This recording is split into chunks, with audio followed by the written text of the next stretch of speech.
KaraokeBooks. Dead Souls. Nikolai Gogol. Translated by Charles James Hogarth. Chapter 14. If Colonel Koshkarev should turn out to be as mad as the last one, it is a bad lookout, said Chichikov to himself on opening his eyes amid fields and open country, everything else having disappeared save the vault of heaven and a couple of low-lying clouds. Cellophane, he went on, did you ask how to get to Colonel Koshkarev's? Yes, Paul Ivanovitch. At least, there was such a clatter around the Kolyaska that I could not, but Petrushka asked the coachman. You fool! How often have I told you not to rely on Petrushka? Petrushka is a blockhead, an idiot.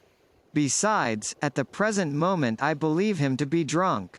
No, you are wrong, Baron, put in the person referred to, turning his head with a sidelong glance. After we get down the next hill we shall need but to keep bending round it. That is all. Yes, and I suppose you'll tell me that Sivnica is the only thing that has passed your lips? Well, the view at least is beautiful. In fact, when one has seen this place one may say that one has seen one of the beauty spots of Europe.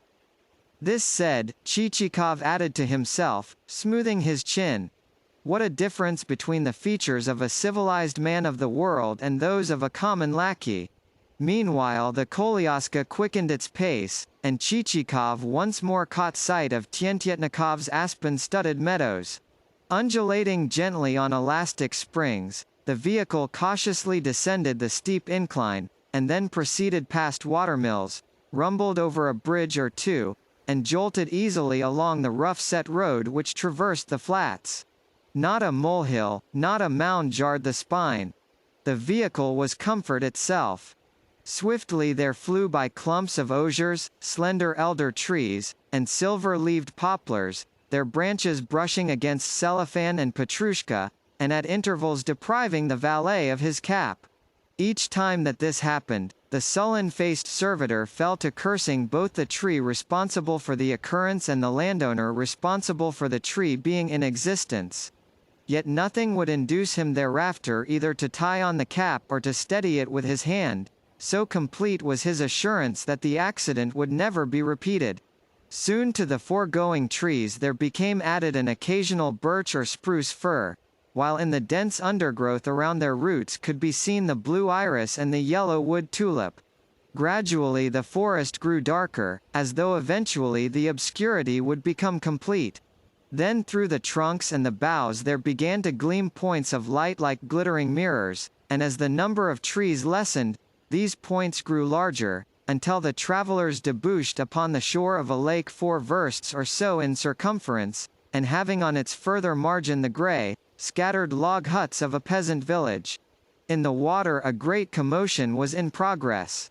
In the first place, some 20 men, immersed to the knee, to the breast, or to the neck, were dragging a large fishing net inshore, while, in the second place, there was entangled in the same, in addition to some fish, a stout man shaped precisely like a melon or a hogshead. Greatly excited, he was shouting at the top of his voice, "Let Kozma manage it, you lout of a Denis! Kozma, take the end of the rope from Denis! Don't bear so hard on it, Toma Bolshoi! Go where Toma Menshov is! Damn it, bring the net to land, will you?" From this it became clear that it was not on his own account that the stout man was worrying. Indeed, he had no need to do so, since his fat would in any case have prevented him from sinking. Yes, even if he had turned head over heels in an effort to dive, the water would persistently have borne him up. And the same if, say, a couple of men had jumped on his back. The only result would have been that he would have become a trifle deeper submerged, and forced to draw breath by spouting bubbles through his nose. No, the cause of his agitation was lest the net should break, and the fish escape. Wherefore he was urging some additional peasants who were standing on the bank to lay hold of and to pull at an extra rope or two. That must be the Baron, Colonel Koshkarev, said Cellophane. Why? Asked Chichikov. Because, if you please, his skin is whiter than the rest, and he has the respectable paunch of a gentleman. Meanwhile good progress was being made with the hauling in of the Baron, until, feeling the ground with his feet, he rose to an upright position, and at the same moment caught sight of the Koliaska, with Chichikov seated therein, descending the declivity. "Have you dined yet?" shouted the Baron as, still entangled in the net, he approached the shore with a huge fish on his back. With one hand shading his eyes from the sun, and the other thrown backwards, he looked, in point of pose, like the Medici Venus emerging from her bath. "No," replied Chichikov, raising his cap, and executing a series of bows. "Then thank God for that," rejoined the gentleman. "Why?" asked Chichikov with no little curiosity, and still holding his cap over his head. "Because of this. Cast off the net, Toma Menshov, and pick up that sturgeon for the gentleman to see. Go and help him, Telepen Kuzma." With that the peasants indicated picked up by the head what was a veritable monster of a fish. "Isn't it a beauty, a sturgeon fresh run from the river?" exclaimed the stout Baron. "And now let us be off home. Coachman, you can take the lower road through the kitchen garden. Run, you lout of a Toma Bolshoi, and open the gate for him.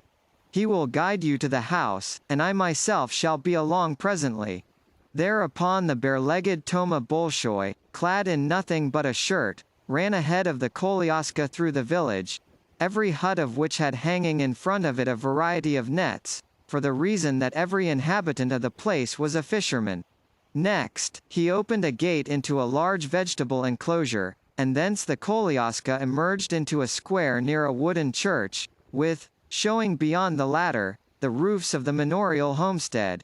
"A queer fellow, that Koshkarev," said Chichikov to himself. "Well, whatever I may be, at least I'm here," said a voice by his side. Chichikov looked round, and perceived that, in the meanwhile, the Baron had dressed himself and overtaken the carriage. With a pair of yellow trousers he was wearing a grass-green jacket, and his neck was as guiltless of a collar as Cupid's. Also, as he sat sideways in his droshky, his bulk was such that he completely filled the vehicle. Chichikov was about to make some remark or another when the stout gentleman disappeared, and presently his droshky re-emerged into view at the spot where the fish had been drawn to land, and his voice could be heard reiterating exhortations to his serfs. Yet when Chichikov reached the veranda of the house he found, to his intense surprise, the stout gentleman waiting to welcome the visitor. How he had contrived to convey himself thither passed Chichikov's comprehension. Host and guest embraced 3 times, according to a bygone custom of Russia. Evidently the Baron was one of the old school. "I bring you," said Chichikov, "a greeting from His Excellency." "From whom?" "From your relative General Alexander Dmitrievich." "Who is Alexander Dmitrievich?" "What? You do not know General Alexander Dmitrievich Betrashev?" exclaimed Chichikov with a touch of surprise. "No, I do not," replied the gentleman. Chichikov's surprise grew to absolute astonishment. "How comes that about?" he ejaculated. "I hope that I have the honor of addressing Colonel Koshkarev?" "Your hopes are vain. It is to my house, not to his, that you have come, and I am Peter Petrovich Pedik. Yes, Peter Petrovich Pedik." Chichikov, dumbfounded, turned to Selifan and Petrushka. "What do you mean?" he exclaimed. "I told you to drive to the house of Colonel Koshkarev, whereas you have brought me to that of Peter Petrovich Pedik." "All the same, your fellows have done quite right," put in the gentleman referred to. "Do you," this to Selifan and Petrushka, "go to the kitchen, where they will give you a glassful of vodka apiece. Then put up the horses, and be off to the servants' quarters." "I regret the mistake extremely," said Chichikov. "But it is not a mistake. When you have tried the dinner which I have in store for you, just see whether you think it a mistake. Enter, I beg of you." And, taking Chichikov by the arm, the host conducted him within, where they were met by a couple of youths. "Let me introduce my two sons, home for their holidays from the gymnasium," said Pedic. "Nikolasha, come and entertain our good visitor, while you, Alexasha, follow me." And with that the host disappeared. Chichikov turned to Nikolasha, whom he found to be a budding man about town, since at first he opened a conversation by stating that, as no good was to be derived from studying at a provincial institution, he and his brother desired to remove, rather, to St. Petersburg, the provinces not being worth living in. "I quite understand," Chichikov thought to himself. "The end of the chapter will be confectioners' assistants and the boulevards. Tell me," he added aloud, "how does your father's property at present stand?" "It is all mortgaged," put in the father himself as he re-entered the room. "Yes, it is all mortgaged, every bit of it." "What a pity," thought Chichikov. "At this rate it will not be long before this man has no property at all left. I must hurry my departure." Aloud he said with an air of sympathy, "That you have mortgaged the estate seems to me a matter of regret." "No, not at all," replied Pedic. "In fact, they tell me that it is a good thing to do, and that everyone else is doing it. Why should I act differently from my neighbors? Moreover, I have had enough of living here, and should like to try Moscow, more especially since my sons are always begging me to give them a metropolitan education." "Oh, the fool, reflected Chichikov. "He is for throwing up everything and making spendthrifts of his sons. Yet this is a nice property, and it is clear that the local peasants are doing well, and that the family, too, is comfortably off. On the other hand, as soon as ever these lads begin their education in restaurants and theatres, the devil will away with every stick of their substance.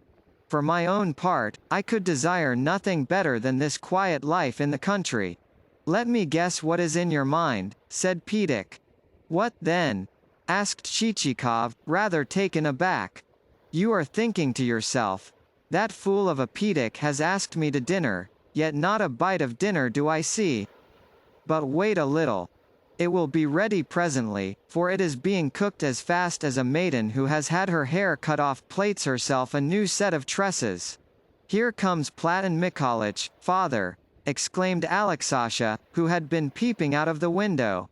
"Yes, and on a grey horse," added his brother. "Who is Platon Mikhalitch?" inquired Chichikov. "A neighbor of ours, and an excellent fellow." The next moment Platon Mikhalitch himself entered the room, accompanied by a sporting dog named Yarb.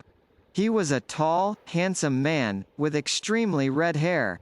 As for his companion, it was of the keen-muzzled species used for shooting. "Have you dined yet?" asked the host. "Yes," replied Platon. "Indeed? What do you mean by coming here to laugh at us all? Do I ever go to your place after dinner?" The newcomer smiled. "Well, if it can bring you any comfort," he said, "let me tell you that I ate nothing at the meal, for I had no appetite. But you should see what I have caught, what sort of a sturgeon fate has brought my way. Yes, and what crucians and carp. Really it tires one to hear you. How come you always to be so cheerful? And how come you always to be so gloomy?" retorted the host. "How, you ask? Simply because I am so. The truth is you don't eat enough. Try the plan of making a good dinner. Weariness of everything is a modern invention. Once upon a time one never heard of it. Well, boast away, but have you yourself never been tired of things?" "Never in my life. I do not so much as know whether I should find time to be tired. In the morning, when one awakes, the cook is waiting, and the dinner has to be ordered. Then one drinks one's morning tea, and then the bailiff arrives for his orders, and then there is fishing to be done, and then one's dinner has to be eaten. Next, before one has even had a chance to utter a snore, there enters once again the cook, and one has to order supper. And when she has departed, behold, back she comes with a request for the following day's dinner. What time does that leave one to be weary of things?"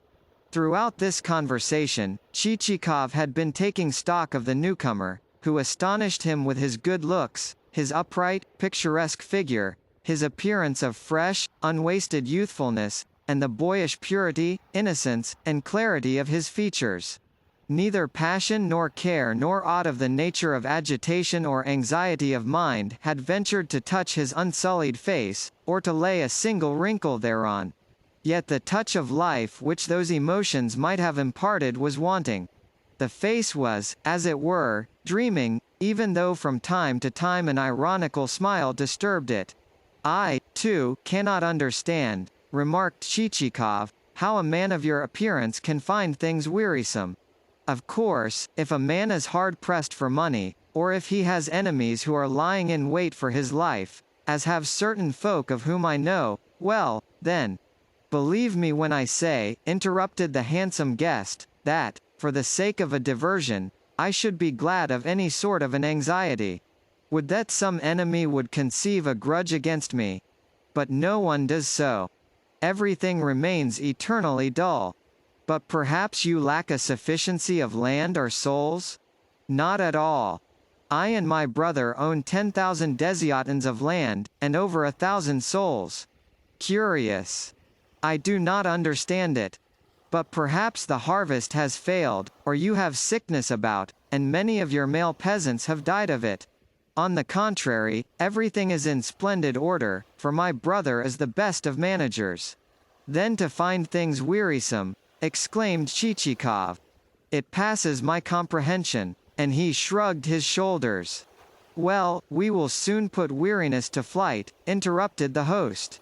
"Alexasha, do you run helter-skelter to the kitchen, and there tell the cook to serve the fish pasties." "Yes, and where have that gawk of an Emelian and that thief of an Antoshka got to? Why have they not handed round the zakuski?" At this moment the door opened, and the gawk, and the thief, in question made their appearance with napkins and a tray, the latter bearing 6 decanters of variously colored beverages. These they placed upon the table, and then ringed them about with glasses and platefuls of every conceivable kind of appetizer. That done, the servants applied themselves to bringing in various comestibles under covers, through which could be heard the hissing of hot roast viands. In particular did the gawk and the thief work hard at their tasks. As a matter of fact, their appellations had been given them merely to spur them to greater activity, for, in general, the Baron was no lover of abuse, but, rather, a kind-hearted man who, like most Russians, could not get on without a sharp word or two. That is to say, he needed them for his tongue as he need a glass of vodka for his digestion.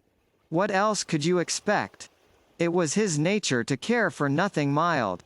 To the zakuski succeeded the meal itself, and the host became a perfect glutton on his guest's behalf. Should he notice that a guest had taken but a single piece of a comestible, he added thereto another one, saying, "Without a mate, neither man nor bird can live in this world." Should any one take 2 pieces, he added thereto a third, saying, "What is the good of the number 2? God loves a trinity." Should any one take 3 pieces, he would say, "Where do you see a wagon with 3 wheels? Who builds a 3-cornered hut?"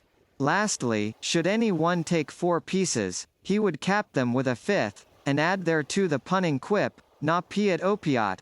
After devouring at least 12 steaks of sturgeon, Chichikov ventured to think to himself, "My host cannot possibly add to them," but found that he was mistaken, for, without a word, Pedik heaped upon his plate an enormous portion of spit-roasted veal, and also some kidneys. And what veal it was! "That calf was fed 2 years on milk," he explained. "I cared for it like my own son. Nevertheless I can eat no more," said Chichikov. "Do you try the veal before you say that you can eat no more. But I could not get it down my throat. There is no room left. If there be no room in a church for a newcomer, the beadle is sent for, and room is very soon made. Yes, even though before there was such a crush that an apple couldn't have been dropped between the people. Do you try the veal, I say. That piece is the titbit of all." So Chichikov made the attempt, and in very truth the veal was beyond all praise, and room was found for it, even though one would have supposed the feat impossible. Fancy this good fellow removing to St. Petersburg or Moscow, said the guest to himself. Why, with a scale of living like this, he would be ruined in 3 years. For that matter, Pedik might well have been ruined already, for hospitality can dissipate a fortune in 3 months as easily as it can in 3 years. The host also dispensed the wine with a lavish hand, and what the guests did not drink he gave to his sons, who thus swallowed glass after glass. Indeed, even before coming to table, it was possible to discern to what department of human accomplishment their bent was turned. When the meal was over, however, the guests had no mind for further drinking. Indeed, it was all that they could do to drag themselves onto the balcony, and there to relapse into easy chairs.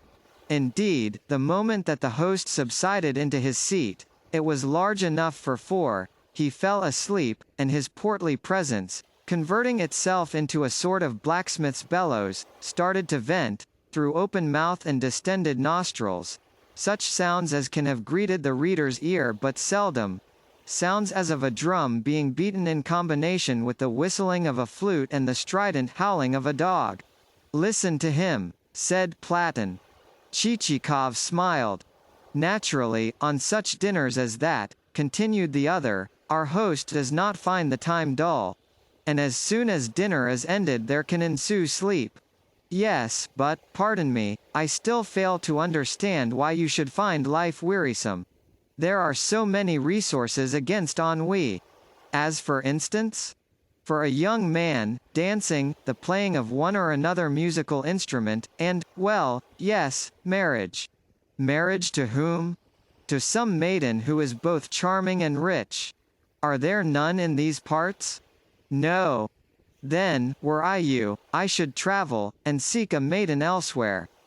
And a brilliant idea therewith entered Chichikov's head. "This last resource," he added, "is the best of all resources against ennui." "What resource are you speaking of?"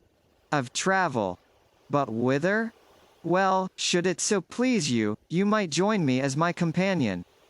This said, the speaker added to himself as he eyed Platon, "Yes, that would suit me exactly, for then I should have half my expenses paid, and could charge him also with the cost of mending the koliaska."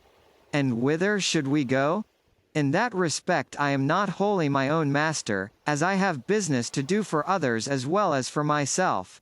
For instance, General Betrist, an intimate friend and, I might add, a generous benefactor of mine, has charged me with commissions to certain of his relatives. However, though relatives are relatives, I am traveling likewise on my own account, since I wish to see the world and the whirligig of humanity, which, in spite of what people may say, is as good as a living book or a second education." As a matter of fact, Chichikov was reflecting, yes, the plan is an excellent one. I might even contrive that he should have to bear the whole of our expenses, and that his horses should be used while my own should be put out to graze on his farm. Well, why should I not adopt the suggestion? Was Platon's thought. There is nothing for me to do at home, since the management of the estate is in my brother's hands, and my going would cause him no inconvenience. Yes, why should I not do as Chichikov has suggested? Then he added aloud, "Would you come and stay with my brother for a couple of days? Otherwise he might refuse me his consent." "With great pleasure," said Chichikov. "Or even for 3 days. Then here is my hand on it. Let us be off at once." Platon seemed suddenly to have come to life again. "Where are you off to?" put in their host unexpectedly as he roused himself and stared in astonishment at the pair. "No, no, my good sirs. I have had the wheels removed from your koliaska, Monsieur Chichikov, and have sent your horse, Platon Mikhalitch, to a grazing ground 15 versts away. Consequently you must spend the night here, and depart tomorrow morning after breakfast." What could be done with a man like Pedik? There was no help for it but to remain. In return, the guests were rewarded with a beautiful spring evening, for, to spend the time, the host organized a boating expedition on the river, and a dozen rowers, with a dozen pairs of oars, conveyed the party to the accompaniment of song, across the smooth surface of the lake and up a great river with towering banks. From time to time the boat would pass under ropes, stretched across for purposes of fishing, and at each turn of the rippling current new vistas unfolded themselves as tier upon tier of woodland delighted the eye with a diversity of timber and foliage. In unison did the rowers ply their sculls, yet it was though of itself that the skiff shot forward, bird-like, over the glassy surface of the water, while at intervals the broad-shouldered young oarsman who was seated third from the bow would raise, as from a nightingale's throat, the opening staves of a boat song, and then be joined by 5 or 6 more, until the melody had come to pour forth in a volume as free and boundless as Russia herself. And Pedic, too, would give himself a shake, and help lustily to support the chorus, and even Chichikov felt acutely conscious of the fact that he was a Russian. Only Platon reflected, "What is there so splendid in these melancholy songs?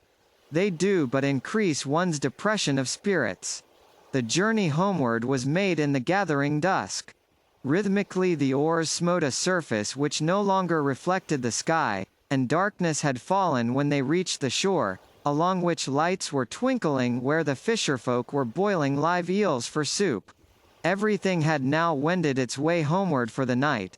The cattle and poultry had been housed, and the herdsmen, standing at the gates of the village cattle pens, amid the trailing dust lately raised by their charges, were awaiting the milk pails and a summons to partake of the eel broth. Through the dusk came the hum of humankind, and the barking of dogs in other and more distant villages.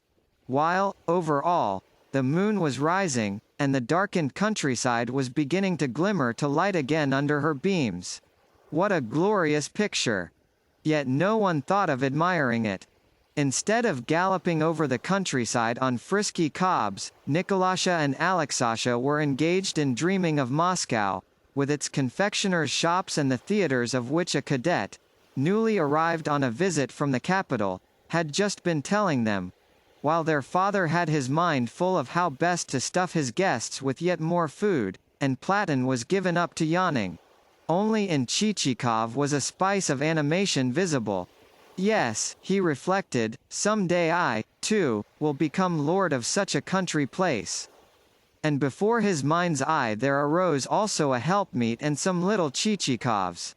By the time that supper was finished the party had again overeaten themselves, and when Chichikov entered the room allotted him for the night, he lay down upon the bed, and prodded his stomach. "It is as tight as a drum," he said to himself. Not another titbit of veal could now get into it. Also, circumstances had so brought it about that next door to him there was situated his host's apartment, and since the intervening wall was thin, Chichikov could hear every word that was said there. At the present moment the master of the house was engaged in giving the cook orders for what, under the guise of an early breakfast, promised to constitute a veritable dinner. You should have heard Pedic's behests. They would have excited the appetite of a corpse. "Yes," he said, sucking his lips, and drawing a deep breath, "in the first place, make a pasty in 4 divisions.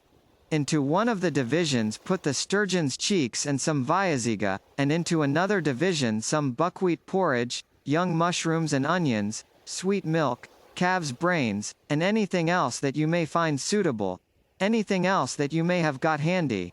Also, bake the pastry to a nice brown on one side, and but lightly on the other. Yes, and, as to the under side, bake it so that it will be all juicy and flaky, so that it shall not crumble into bits, but melt in the mouth like the softest snow that ever you heard of." And as he said this Pedic fairly smacked his lips. "The devil take him," muttered Chichikov, thrusting his head beneath the bedclothes to avoid hearing more. "The fellow won't give one a chance to sleep." Nevertheless he heard through the blankets. "And garnish the sturgeon with beetroot, smelts, peppered mushrooms, young radishes, carrots, beans, and anything else you like, so as to have plenty of trimmings. Yes, and put a lump of ice into the pig's bladder, so as to swell it up." Many other dishes did Pedic order, and nothing was to be heard but his talk of boiling, roasting, and stewing. Finally, just as mention was being made of a turkey cock, Chichikov fell asleep. Next morning the guest's state of repletion had reached the point of Platon being unable to mount his horse. Wherefore the latter was dispatched homeward with one of Pedic's grooms, and the two guests entered Chichikov's koliaska. Even the dog trotted lazily in the rear, for he, too, had overeaten himself. "It has been rather too much of a good thing," remarked Chichikov as the vehicle issued from the courtyard. "Yes, and it vexes me to see the fellow never tire of it," replied Platon. "Ah," thought Chichikov to himself, "if I had an income of 70,000 rubles, as you have, I'd very soon give tiredness one in the eye. Take Morozov, the tax farmer, he, again, must be worth 10 millions. What a fortune! Do you mind where we drive?" asked Platon. "I should like first to go and take leave of my sister and my brother-in-law." "With pleasure," said Chichikov. "My brother-in-law is the leading landowner hereabouts. At the present moment he is drawing an income of 200,000 rubles from a property which, 8 years ago, was producing a bare 20,000. Truly a man worthy of the utmost respect. I shall be most interested to make his acquaintance.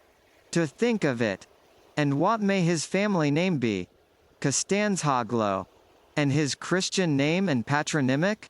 "Konstantin Thedorovitch." "Konstantin Thedorovitch Costanzhoglo. Yes, it will be a most interesting event to make his acquaintance. To know such a man must be a whole education." Here Platon set himself to give Selifan some directions as to the way, a necessary proceeding in view of the fact that Selifan could hardly maintain his seat on the box.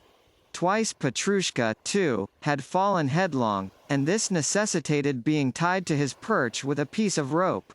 "What a clown!" had been Chichikov's only comment. "This is where my brother-in-law's land begins," said Platon. "They give one a change of view." And, indeed, from this point the countryside became planted with timber, the rows of trees running as straight as pistol shots, and having beyond them, and on higher ground, a second expanse of forest, newly planted like the first, while beyond it, again, loomed a third plantation of older trees. Next there succeeded a flat piece of the same nature. "All this timber," said Platon, "has grown up within 8 or 10 years at the most, whereas on another man's land it would have taken 20 to attain the same growth. And how has your brother-in-law effected this? You must ask him yourself. He is so excellent a husbandman that nothing ever fails with him.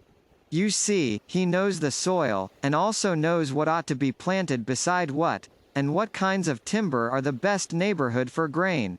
Again, everything on his estate is made to perform at least 3 or 4 different functions.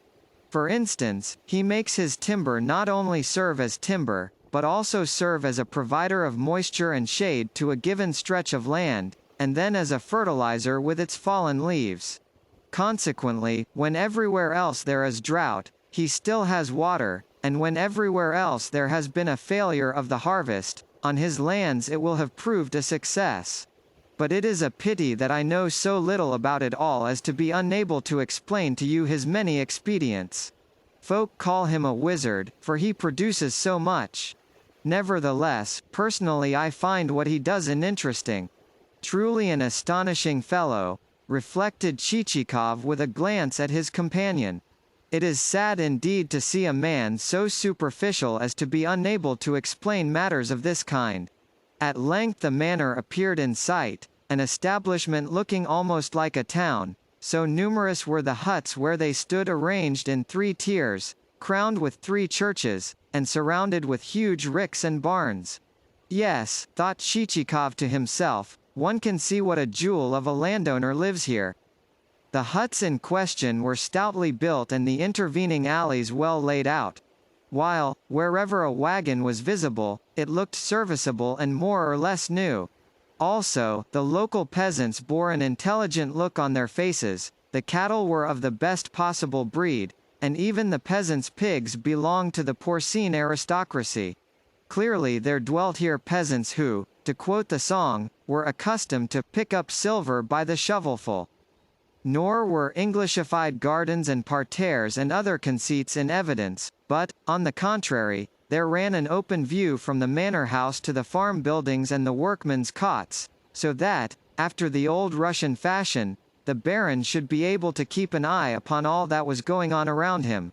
For the same purpose, the mansion was topped with a tall lantern and a superstructure, a device designed, not for ornament, nor for a vantage spot for the contemplation of the view, but for supervision of the laborers engaged in distant fields. Lastly, the brisk, active servants who received the visitors on the veranda were very different menials from the drunken Petrushka, even though they did not wear swallow-tailed coats, but only Cossack checkmanu of blue homespun cloth. The lady of the house also issued onto the veranda. With her face of the freshness of blood and milk, and the brightness of God's daylight, she as nearly resembled Platon as one pea resembles another, save that, whereas he was languid, she was cheerful and full of talk. "Good day, brother," she cried. "How glad I am to see you. Constantine is not at home, but will be back presently." "Where is he?" "Doing business in the village with a party of factors," replied the lady as she conducted her guests to the drawing-room. With no little curiosity did Chichikov gaze at the interior of the mansion inhabited by the man who received an annual income of 200,000 rubles, for he thought to discern therefrom the nature of its proprietor, even as from a shell one may deduce the species of oyster or snail which has been its tenant, and has left therein its impression. But no such conclusions were to be drawn. The rooms were simple, and even bare. Not a fresco nor a picture nor a bronze nor a flower nor a china what-not nor a book was there to be seen. In short, everything appeared to show that the proprietor of this abode spent the greater part of his time, not between four walls, but in the field, and that he thought out his plans, not in sybaritic fashion by the fireside, nor in an easy chair beside the stove, but on the spot where work was actually in progress, that, in a word, where those plans were conceived, there they were put into execution. Nor in these rooms could Chichikov detect the least trace of a feminine hand, beyond the fact that certain tables and chairs bore drying boards whereon were arranged some sprinklings of flower petals. "What is all this rubbish for?" asked Platon. "It is not rubbish," replied the lady of the house. "On the contrary, it is the best possible remedy for fever. Last year we cured every one of our sick peasants with it. Some of the petals I am going to make into an ointment, and some into an infusion. You may laugh as much as you like at my potting and preserving, yet you yourself will be glad of things of the kind when you set out on your travels." Platon moved to the piano, and began to pick out a note or two. "Good Lord, what an ancient instrument!" he exclaimed. "Are you not ashamed of it, sister?" "Well, the truth is that I get no time to practice my music. You see," she added to Chichikov, "I have an 8-year-old daughter to educate, and to hand her over to a foreign governess in order that I may have leisure for my own piano playing, well, that is a thing which I could never bring myself to do." "You have become a wearisome sort of person," commented Platon, and walked away to the window. "Ah, here comes Constantine," presently he added. Chichikov also glanced out of the window, and saw approaching the veranda a brisk, swarthy-complexioned man of about 40, a man clad in a rough cloth jacket and a velveteen cap. Evidently he was one of those who care little for the niceties of dress. With him, bareheaded, there came a couple of men of a somewhat lower station in life, and all three were engaged in an animated discussion. One of the Baron's two companions was a plain peasant, and the other, clad in a blue Siberian smock, a traveling factor. The fact that the party halted a while by the entrance steps made it possible to overhear a portion of their conversation from within. "This is what you peasants had better do," the Baron was saying. "Purchase your release from your present master. I will lend you the necessary money, and afterwards you can work for me." "No, Constantine Thedorovitch," replied the peasant. "Why should we do that? Remove us just as we are. You will know how to arrange it, for a cleverer gentleman than you is nowhere to be found. The misfortune of us moujiks is that we cannot protect ourselves properly. The tavern keepers sell us such liquor that, before a man knows where he is, a glassful of it has eaten a hole through his stomach, and made him feel as though he could drink a pail of water. Yes, it knocks a man over before he can look around. Everywhere temptation lies in wait for the peasant, and he needs to be cunning if he is to get through the world at all. In fact, things seem to be contrived for nothing but to make us peasants lose our wits, even to the tobacco which they sell us. What are folk like ourselves to do, Konstantin Thedorovitch? I tell you it is terribly difficult for a moujik to look after himself. Listen to me. This is how things are done here. When I take on a serf, I fit him out with a cow and a horse. On the other hand, I demand of him thereafter more than is demanded of a peasant anywhere else. That is to say, first and foremost I make him work. Whether a peasant be working for himself or for me, never do I let him waste time. I myself toil like a bullock, and I force my peasants to do the same, for experience has taught me that that is the only way to get through life. All the mischief in the world comes through lack of employment. Now, do you go and consider the matter, and talk it over with your mir. We have done that already, Konstantin Thedorovitch, and our elder's opinion is, there is no need for further talk. Every peasant belonging to Konstantin Thedorovitch is well off, and hasn't to work for nothing. The priests of his village, too, are men of good heart, whereas ours have been taken away, and there is no one to bury us. Nevertheless, do you go and talk the matter over again. We will, Baron. Here the factor who had been walking on the Baron's other side put in a word. Konstantin Thedorovitch, he said, I beg of you to do as I have requested. I have told you before, replied the Baron, that I do not care to play the huckster. I am not one of those landowners whom fellows of your sort visit on the very day that the interest on a mortgage is due. Ah, I know your fraternity thoroughly, and know that you keep lists of all who have mortgages to repay. But what is there so clever about that? Any man, if you pinch him sufficiently, will surrender you a mortgage at half price. Any man, that is to say, except myself, who care nothing for your money. Were a loan of mine to remain out 3 years, I should never demand a kopeck of interest on it. Quite so, Konstantin Thedorovitch, replied the factor. But I am asking this of you more for the purpose of establishing us on a business footing than because I desire to win your favor.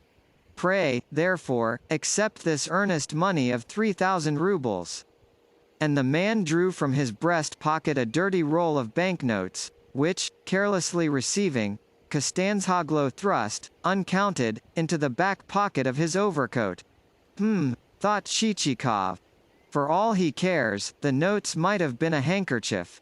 When Kostanzhoglo appeared at closer quarters, that is to say, in the doorway of the drawing-room, he struck Chichikov more than ever with the swarthiness of his complexion, the dishevelment of his black, slightly grizzled locks, the alertness of his eye, and the impression of fiery southern origin which his whole personality diffused. For he was not wholly a Russian, nor could he himself say precisely who his forefathers had been. Yet, inasmuch as he accounted genealogical research no part of the science of estate management, but a mere superfluity, he looked upon himself as, to all intents and purposes, a native of Russia, and the more so since the Russian language was the only tongue he knew. Platon presented Chichikov, and the pair exchanged greetings.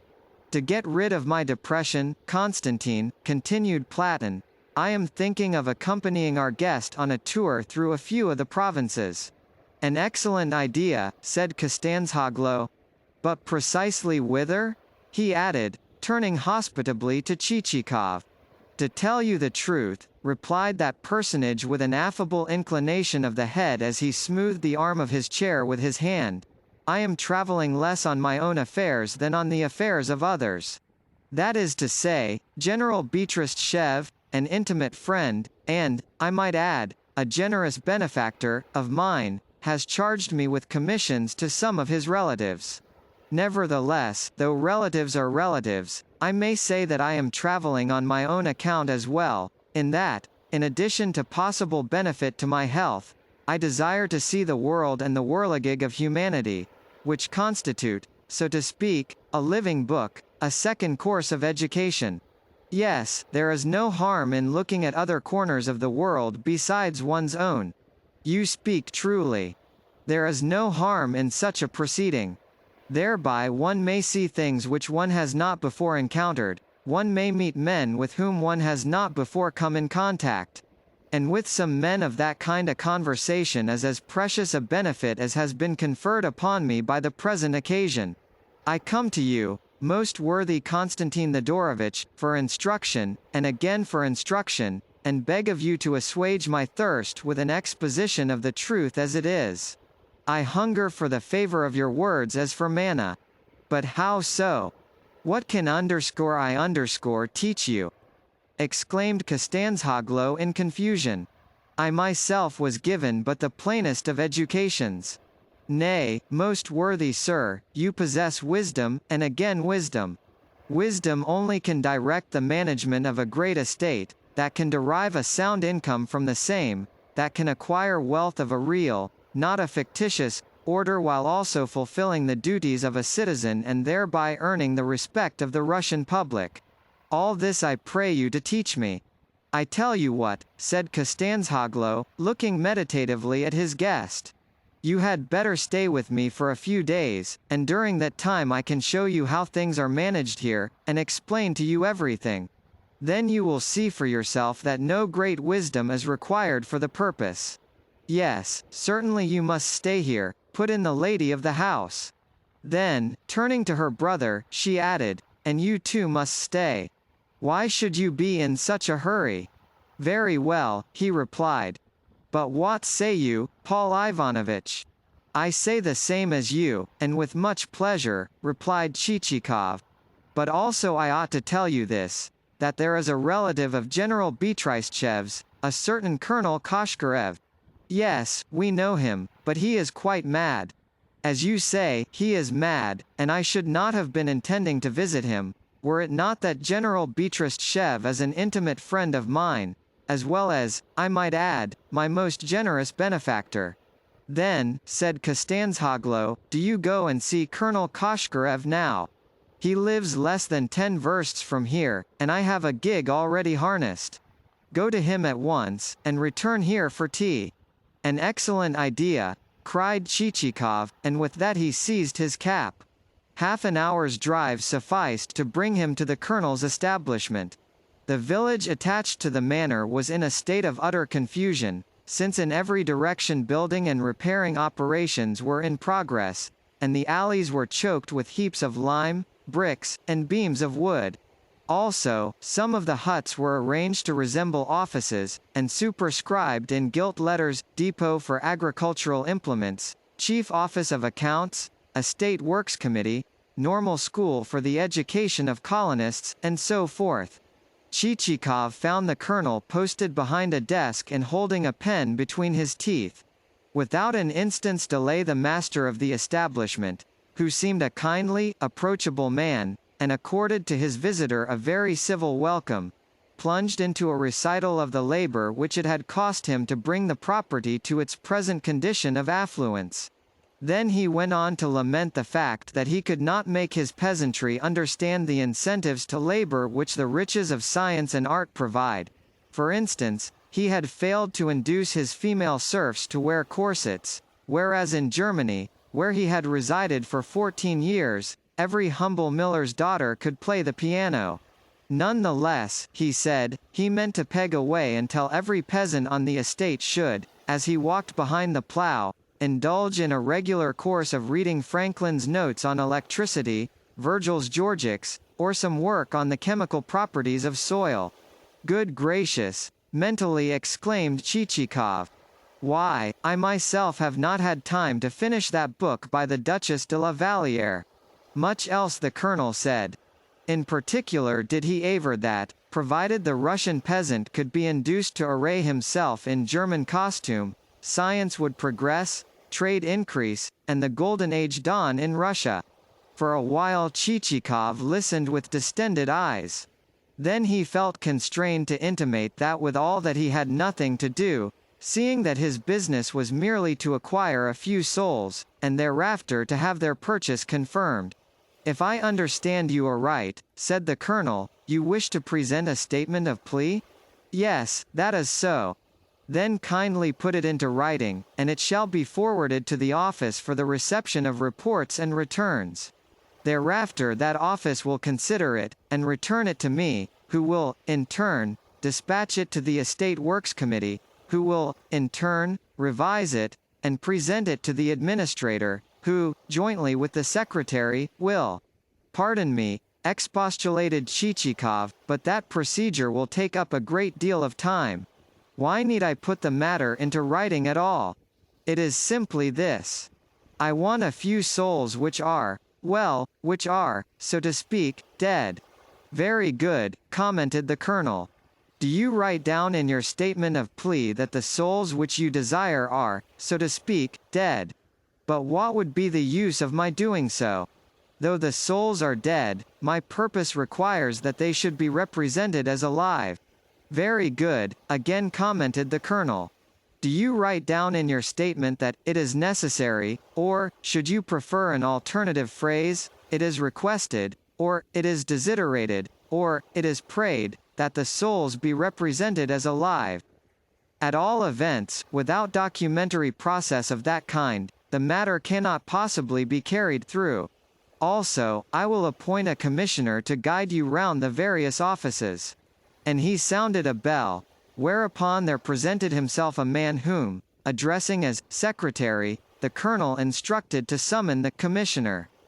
The latter, on appearing, was seen to have the air, half of a peasant, half of an official. "This man," the colonel said to Chichikov, "will act as your escort.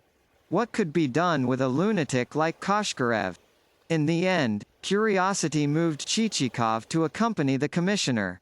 The Committee for the Reception of Reports and Returns was discovered to have put up its shutters, and to have locked its doors, for the reason that the director of the committee had been transferred to the newly formed Committee of Estate Management, and his successor had been annexed by the same committee. Next, Chichikov and his escort rapped at the doors of the Department of Estate Affairs, but that department's quarters happened to be in a state of repair, and no one could be made to answer the summons save a drunken peasant from whom not a word of sense was to be extracted. At length the escort felt himself removed to remark, "There is a deal of foolishness going on here. Fellows like that drunkard lead the Baron by the nose, and everything is ruled by the Committee of Management, which takes men from their proper work, and sets them to do any other it likes. Indeed, only through the committee does anything get done." By this time Chichikov felt that he had seen enough, wherefore he returned to the colonel, and informed him that the office for the reception of reports and returns had ceased to exist. At once the colonel flamed to noble rage. Pressing Chichikov's hand in token of gratitude for the information which the guest had furnished, he took paper and pen, and noted 8 searching questions under 3 separate headings. 1. Why has the Committee of Management presumed to issue orders to officials not under its jurisdiction? 2. Why has the chief manager permitted his predecessor, though still in retention of his post, to follow him to another department? And 3. Why has the Committee of Estate Affairs suffered the office for the reception of reports and returns to lapse?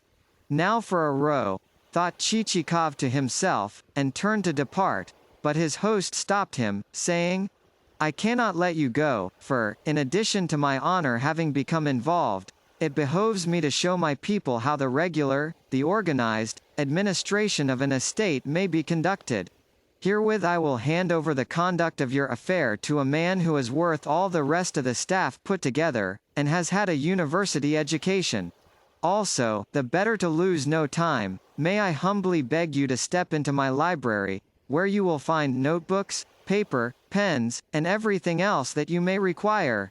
Of these articles pray make full use, for you are a gentleman of letters, and it is your and my joint duty to bring enlightenment to all." So saying, he ushered his guest into a large room lined from floor to ceiling with books and stuffed specimens. The books in question were divided into sections: a section on forestry, a section on cattle breeding, a section on the raising of swine, and a section on horticulture, together with special journals of the type circulated merely for the purposes of reference, and not for general reading. Perceiving that these works were scarcely of a kind calculated to while away an idle hour, Chichikov turned to a second bookcase.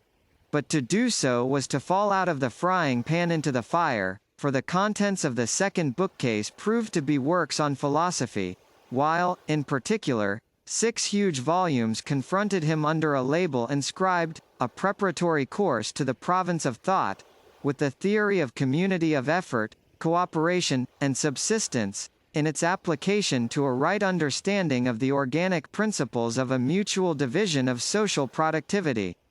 Indeed, wheresoever Chichikov looked, every page presented to his vision some such words as phenomenon, development, abstract, contents, and synopsis. "This is not the sort of thing for me," he murmured, and turned his attention to a third bookcase, which contained books on the arts.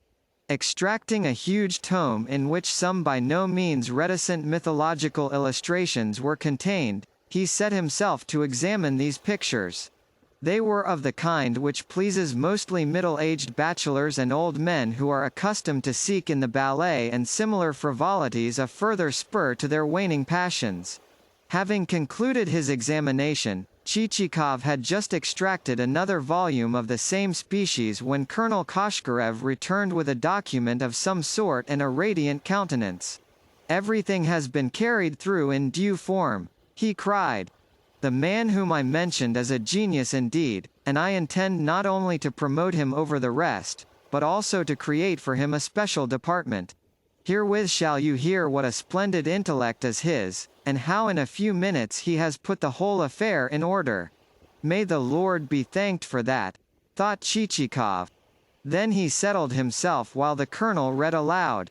"After giving full consideration to the reference which your Excellency has entrusted to me, I have the honor to report as follows. 1. In the statement of plea presented by one Paul Ivanovich Chichikov, gentleman, chevalier, and collegiate councillor, there lurks an error, in that an oversight has led the petitioner to apply to revisional souls the term, dead. Now, from the context it would appear that by this term the petitioner desires to signify souls approaching death rather than souls actually deceased. Wherefore the term employed betrays such an empirical instruction in letters as must, beyond doubt, have been confined to the village school, seeing that in truth the soul is deathless." "The rascal!" Koshkarev broke off to exclaim delightedly. "He has got you there, Monsieur Chichikov. And you will admit that he has a sufficiently incisive pen?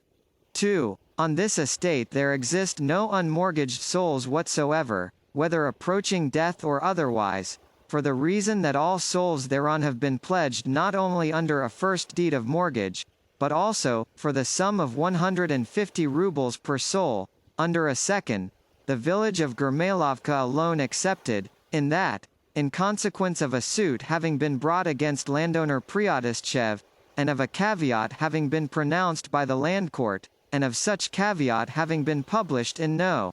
42 of the Gazette of Moscow, the said village has come within the jurisdiction of the court above mentioned.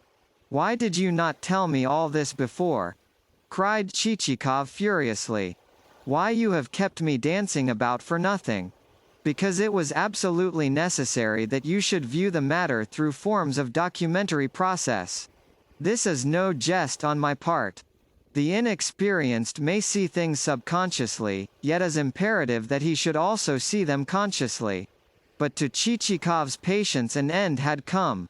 Seizing his cap, and casting all ceremony to the winds, he fled from the house, and rushed through the courtyard.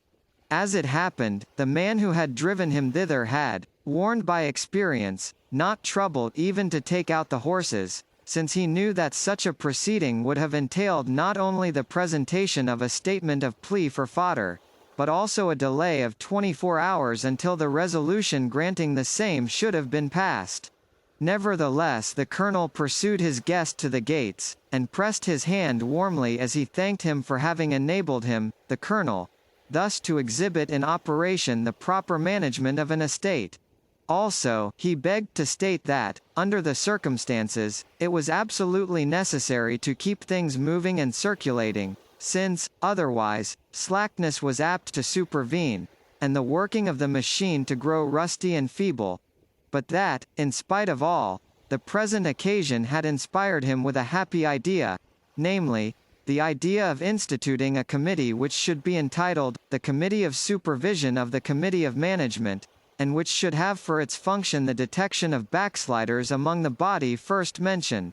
It was late when, tired and dissatisfied, Chichikov regained Kostanzhoglow's mansion. Indeed, the candles had long been lit. "What has delayed you?" asked the master of the house as Chichikov entered the drawing-room. "Yes, what has kept you and the colonel so long in conversation together?" added Platon. "This, the fact that never in my life have I come across such an imbecile," was Chichikov's reply. "Never mind," said Kostanzhoglow. "Koshkarev is a most reassuring phenomenon. He is necessary in that in him we see expressed in caricature all the more crying follies of our intellectuals, of the intellectuals who, without first troubling to make themselves acquainted with their own country, borrow silliness from abroad. Yet that is how certain of our landowners are now carrying on. They have set up offices, and factories and schools and commissions, and the devil knows what else besides. A fine lot of wiseacres. After the French War in 1812 they had to reconstruct their affairs, and see how they have done it. Yet so much worse have they done it than a Frenchman would have done that any fool of a Peter Petrovich Pedik now ranks as a good landowner. But he has mortgaged the whole of his estate?" remarked Chichikov. "Yes, nowadays everything is being mortgaged, or is going to be." This said, Kostanzhoglow's temper rose still further. "Out upon your factories of hats and candles," he cried. "Out upon procuring candle-makers from London, and then turning landowners into hucksters.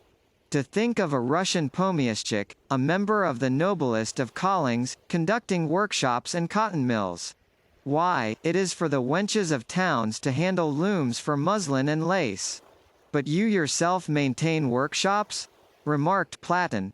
"I do, but who established them?" "They established themselves.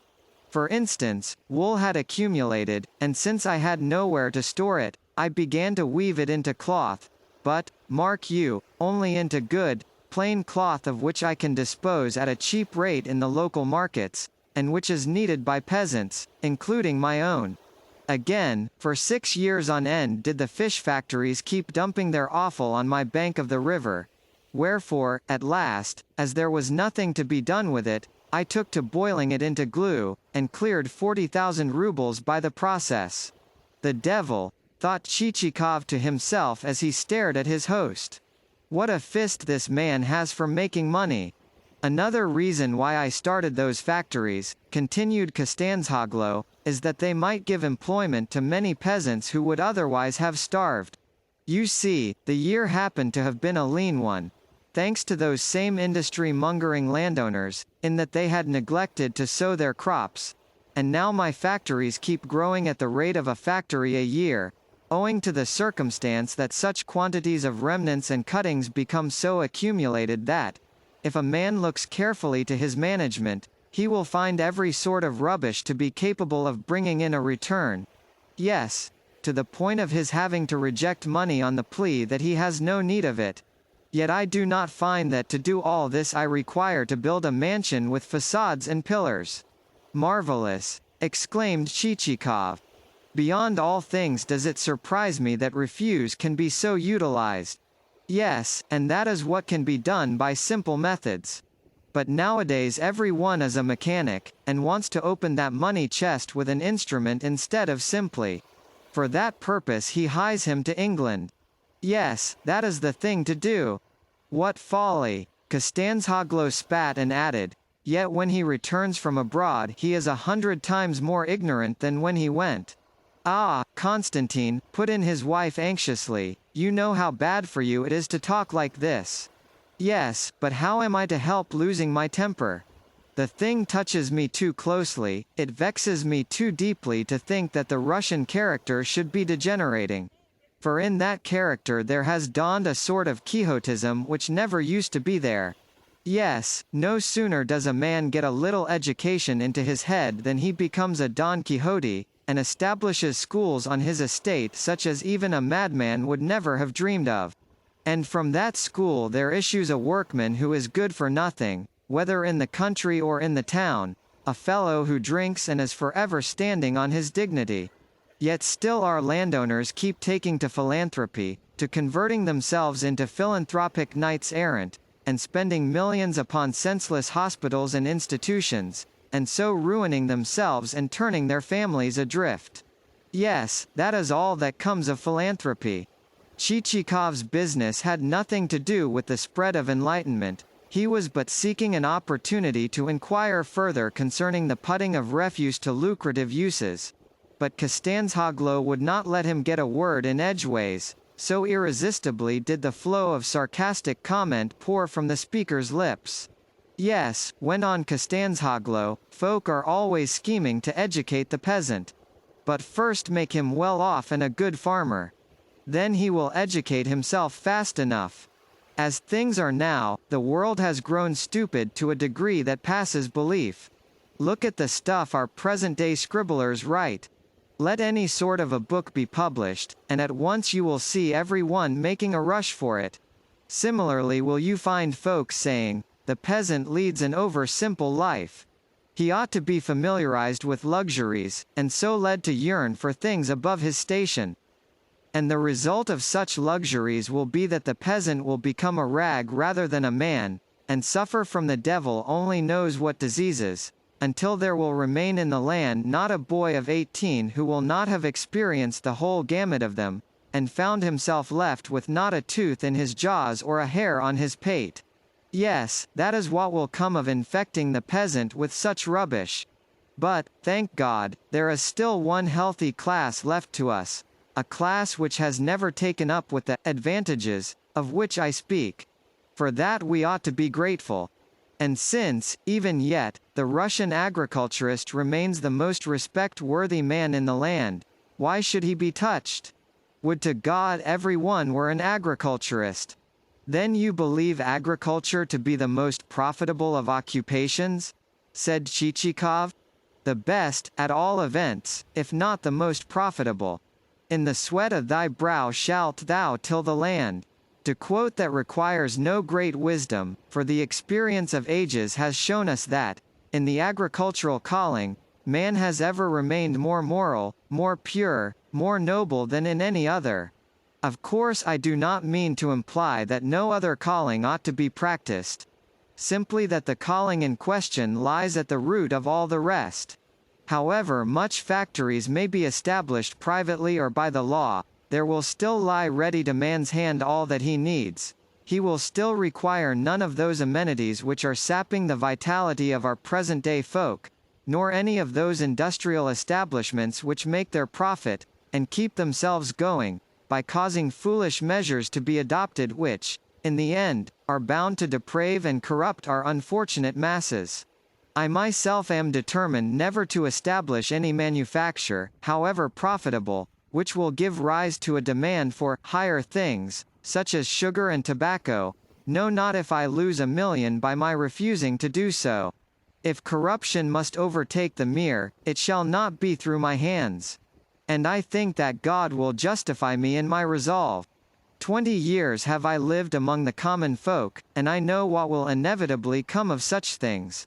But what surprises me most, persisted Chichikov, is that from refuse it should be possible, with good management, to make such an immensity of profit.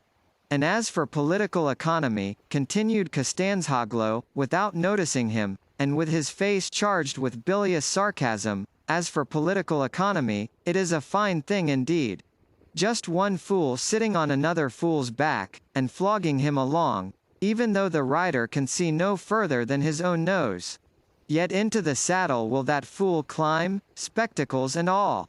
Oh, the folly of such things. And the speaker spat derisively.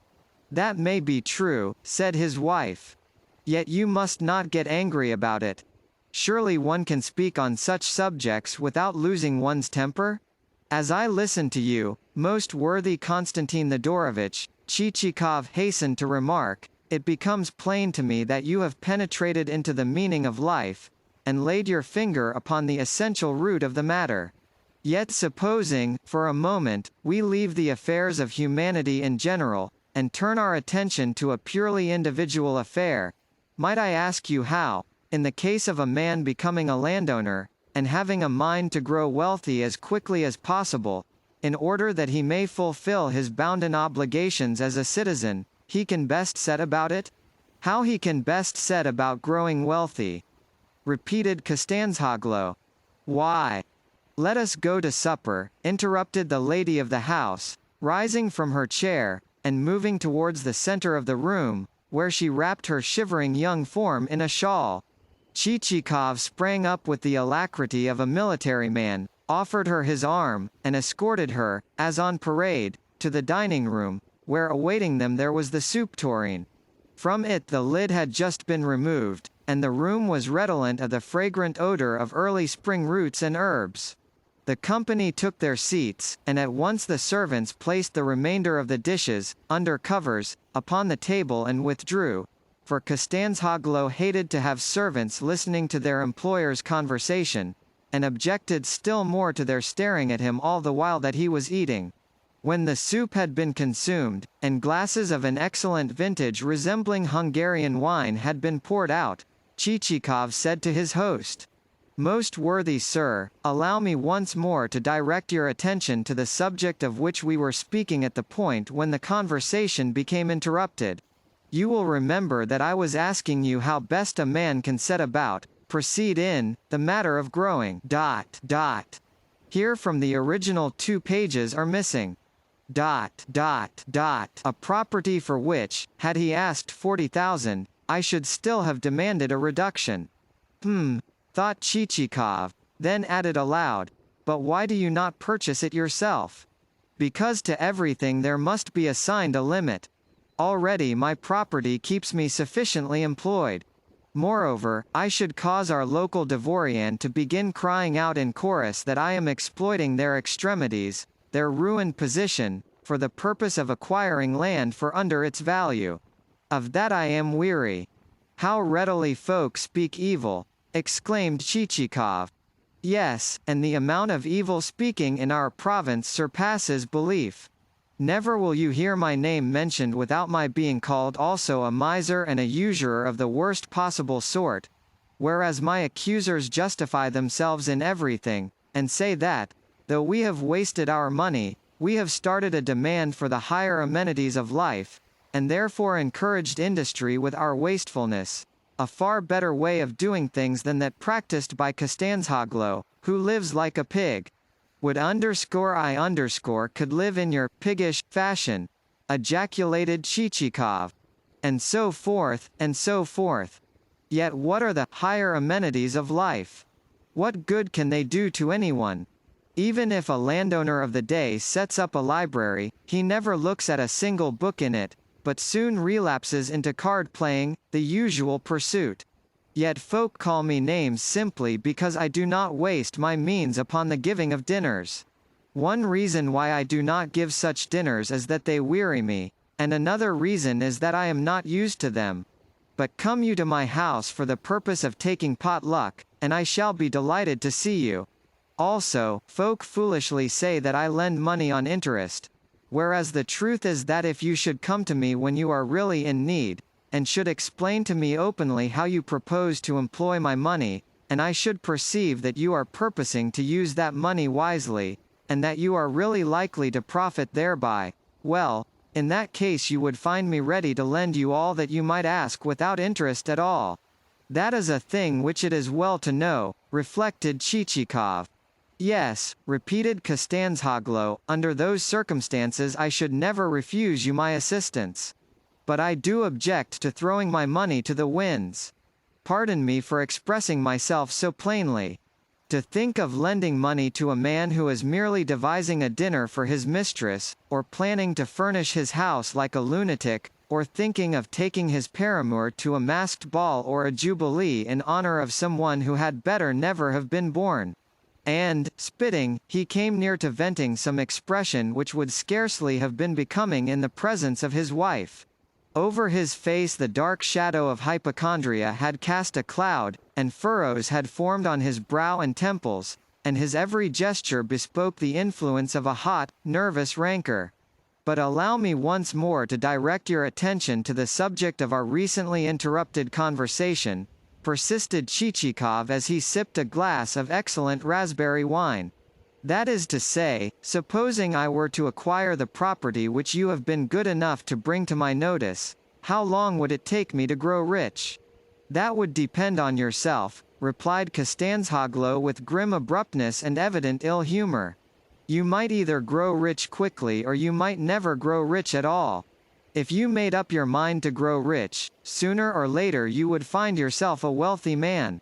Indeed? Ejaculated Chichikov. Yes, replied Costanzhoglo, as sharply as though he were angry with Chichikov. You would merely need to be fond of work. Otherwise you would effect nothing. The main thing is to like looking after your property. Believe me, you would never grow weary of doing so. People would have it that life in the country is dull. Whereas, if I were to spend a single day as it is spent by some folk, with their stupid clubs and their restaurants and their theatres, I should die of ennui. The fools, the idiots, the generations of blind dullards. But a landowner never finds the days wearisome, he has not the time. In his life not a moment remains unoccupied, it is full to the brim. And with it all goes an endless variety of occupations. And what occupations? Occupations which genuinely uplift the soul, seeing that the landowner walks with nature and the seasons of the year, and takes part in, and is intimate with, everything which is evolved by creation. For let us look at the round of the year's labors. Even before spring has arrived there will have begun a general watching and a waiting for it, and a preparing for sowing, and an apportioning of crops, and a measuring of seed grain by buyers, and drying of seed, and a dividing of the workers into teams. For everything needs to be examined beforehand, and calculations must be made at the very start. And as soon as ever the ice shall have melted, and the rivers be flowing, and the land have dried sufficiently to be workable, the spade will begin its task in kitchen and flower garden, and the plough and the harrow their tasks in the field, until everywhere there will be tilling and sowing and planting. And do you understand what the sum of that labor will mean? It will mean that the harvest is being sown, that the welfare of the world is being sown, that the food of millions is being put into the earth. And thereafter will come summer, the season of reaping, endless reaping. For suddenly the crops will have ripened, and rye sheaf will be lying heaped upon rye sheaf, with, elsewhere, stalks of barley, and of oats, and of wheat.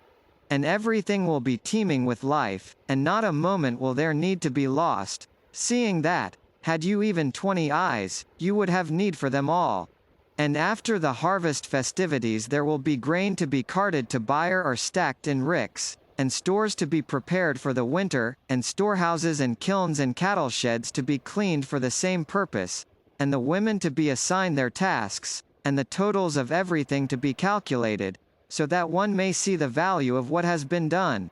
And lastly will come winter, when in every threshing floor the flail will be working, and the grain, when threshed, will need to be carried from barn to bin, and the mills require to be seen to, and the estate factories to be inspected, and the workmen's huts to be visited for the purpose of ascertaining how the muzhik is faring, for, given a carpenter who is clever with his tools, I, for one, am only too glad to spend an hour or two in his company, so cheering to me is labor.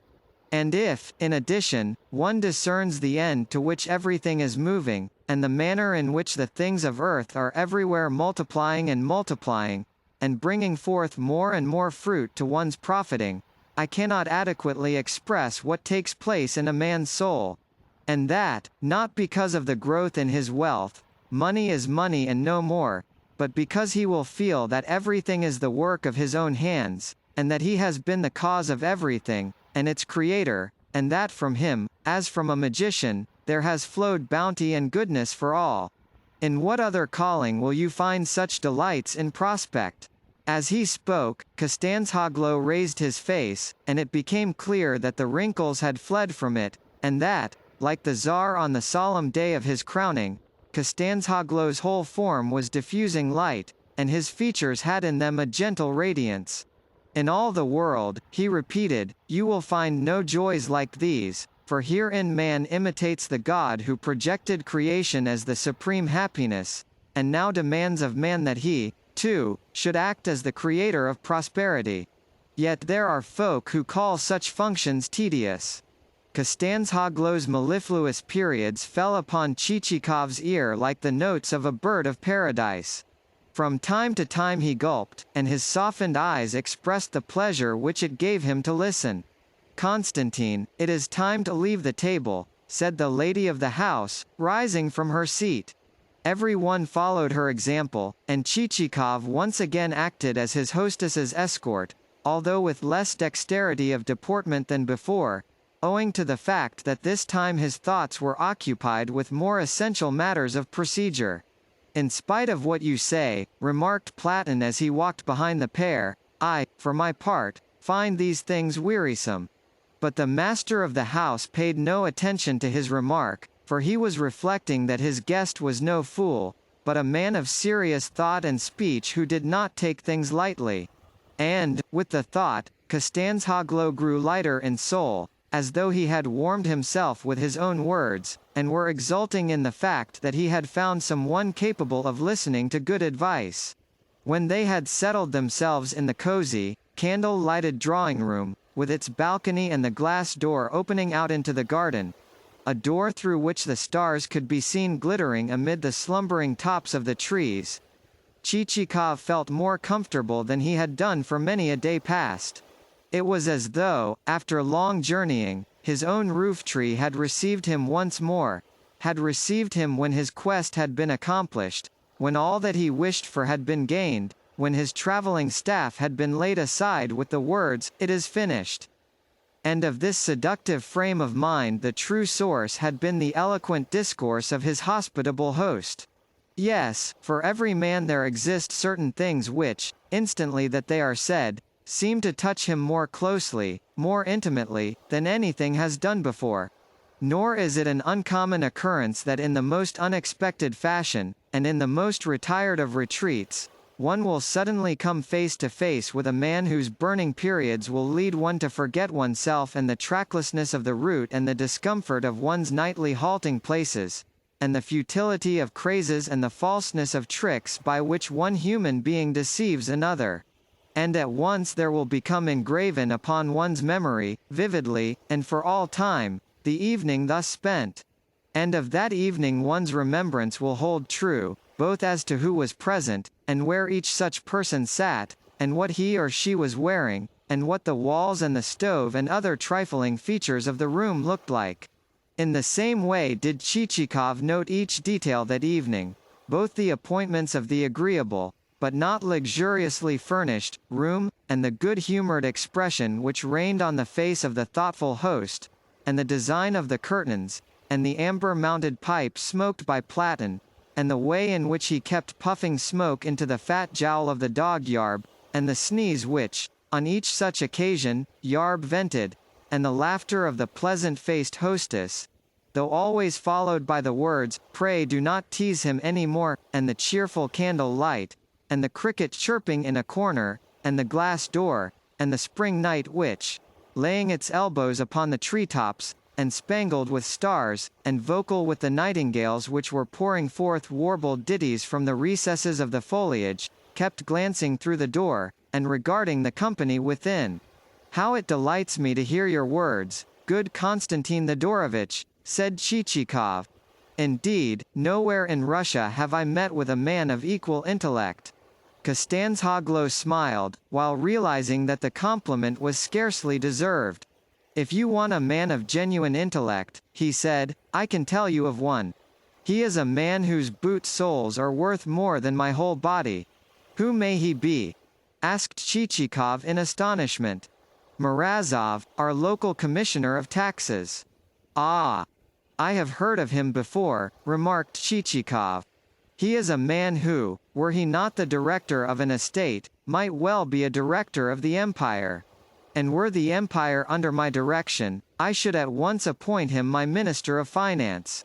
I have heard tales beyond belief concerning him, for instance, that he has acquired 10 million rubles. 10? More than 40. Soon half Russia will be in his hands. You don't say so? Cried Chichikov in amazement. Yes, certainly. The man who has only 100,000 rubles to work with grows rich but slowly, whereas he who has millions at his disposal can operate over a greater radius, and so back whatsoever he undertakes with twice or thrice the money which can be brought against him. Consequently his field becomes so spacious that he ends by having no rivals. Yes, no one can compete with him, and, whatsoever price he may fix for a given commodity, at that price it will have to remain, nor will any man be able to outbid it. My God! Muttered Chichikov, crossing himself, and staring at Costanzhoglo with his breath catching in his throat. The mind cannot grasp it, it petrifies one's thoughts with awe. You see folk marveling at what science has achieved in the matter of investigating the habits of cowbugs, but to me it is a far more marvelous thing that in the hands of a single mortal there can become accumulated such gigantic sums of money. But may I ask whether the great fortune of which you speak has been acquired through honest means? Yes, through means of the most irreproachable kind, through the most honorable of methods. Yet so improbable does it seem that I can scarcely believe it. Thousands I could understand, but millions. On the contrary, to make thousands honestly is a far more difficult matter than to make millions. Millions are easily come by, for a millionaire has no need to resort to crooked ways. The way lies straight before him, and he needs but to annex whatsoever he comes across. No rival will spring up to oppose him, for no rival will be sufficiently strong, and since the millionaire can operate over an extensive radius, he can bring, as I have said, 2 or 3 rubles to bear upon anyone else's one. Consequently, what interest will he derive from 1,000 rubles? Why, 10 or 20%. At the least. And it is beyond measure marvelous that the whole should have started from a single kopeck. Had it started otherwise, the thing could never have been done at all. Such is the normal course. He who is born with thousands, and is brought up to thousands, will never acquire a single kopeck more, for he will have been set up with the amenities of life in advance, and so never come to stand in need of anything. It is necessary to begin from the beginning rather than from the middle, from a kopeck rather than from a ruble, from the bottom rather than from the top. For only thus will a man get to know the men and conditions among which his career will have to be carved. That is to say, through encountering the rough and the tumble of life, and through learning that every kopeck has to be beaten out with a 3-kopeck nail, and through worsting knave after knave, he will acquire such a degree of perspicuity and wariness that he will err in nothing which he may tackle, and never come to ruin. Believe me, it is so. The beginning, and not the middle, is the right starting point. No one who comes to me and says, "Give me 100,000 rubles, and I will grow rich in no time," do I believe, for he is likely to meet with failure rather than with the success of which he is so assured. 'Tis with a kopeck, and with a kopeck only, that a man must begin. If that is so, I shall grow rich, said Chichikov, involuntarily remembering the dead souls. For of a surety I began with nothing. Constantine, pray allow Paul Ivanovitch to retire to rest, put in the lady of the house. It is high time, and I am sure you have talked enough. Yes, beyond a doubt you will grow rich, continued Costanzhoglo, without heeding his wife. For towards you there will run rivers and rivers of gold, until you will not know what to do with all your gains. As though spellbound, Chichikov sat in an aureate world of ever-growing dreams and fantasies. All his thoughts were in a whirl, and on a carpet of future wealth his tumultuous imagination was weaving golden patterns, while ever in his ears were ringing the words, "Towards you there will run rivers and rivers of gold." "Really, Constantine, do allow Paul Ivanovitch to go to bed. What on earth is the matter?" retorted the master of the household testily. "Pray go yourself if you wish to." Then he stopped short, for the snoring of Platon was filling the whole room, and also, outrivaling it, that of the dog Yarb. This caused Costanzhoglo to realize that bedtime really had arrived. Wherefore, after he had shaken Platon out of his slumbers, and bidden Chichikov good night, all dispersed to their several chambers, and became plunged in sleep. All, that is to say, except Chichikov, whose thoughts remained wakeful, and who kept wondering and wondering how best he could become the owner, not of a fictitious, but of a real, estate. The conversation with his host had made everything clear, had made the possibility of his acquiring riches manifest, had made the difficult art of estate management at once easy and understandable, until it would seem as though particularly was his nature adapted for mastering the art in question. All that he would need to do would be to mortgage the dead souls, and then to set up a genuine establishment. Already he saw himself acting and administering as Costanzhoglo had advised him, energetically, and through personal oversight, and undertaking nothing new until the old had been thoroughly learned, and viewing everything with his own eyes, and making himself familiar with each member of his peasantry, and abjuring all superfluities, and giving himself up to hard work and husbandry. Yes, already could he taste the pleasure which would be his when he had built up a complete industrial organization, and the springs of the industrial machine were in vigorous working order, and each had become able to reinforce the other.